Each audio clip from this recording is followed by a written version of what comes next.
gel.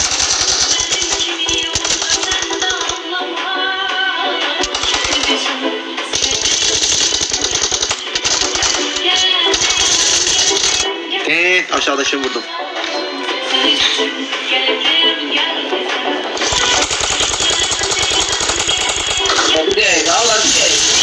Ne oldu bak Tunzay, ne oldu bak şey? Asas ettirdim durumdasın.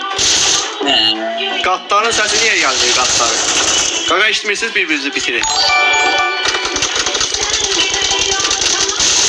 Mənə göstərin ala. Evet danışırım. Olsun. Herkes konuşma değil mi?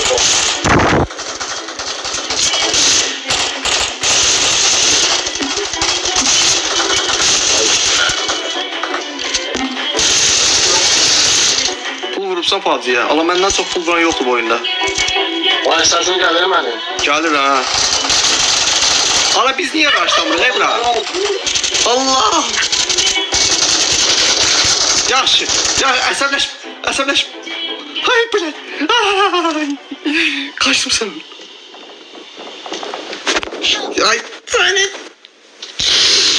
Dündük. Allah hassasız reddet. Yumruk yedim sana. Hemen. Ay uçan kuşlar. Ay uçan kuşlar. Ay tullanan kuşlar. Ne olup? Ay sultan kuşlar. Yerin. Alır yanarlaşma ha. Hayır geldi.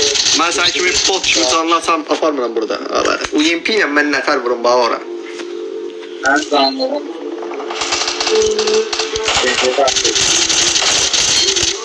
Ala onu ben vururdum nefer Ay saldı beni. geldi. Kuşlu gitti kuşlar. Sen de gittin. Uzattın başını Bot kopya al kaldı ki. bende. Kuşlar gelsin indi. Ay katlar davaya. Var yok lan eyledi ya. Davaya ay katlar. Ağlama. Oğlum kimdi? Oynama böyle. Murat siz niye? Baba. Raşta mırıq? Ha. Hardasan sen peyzi bir dinən mənə. Ben sizden Orada konuşuyor,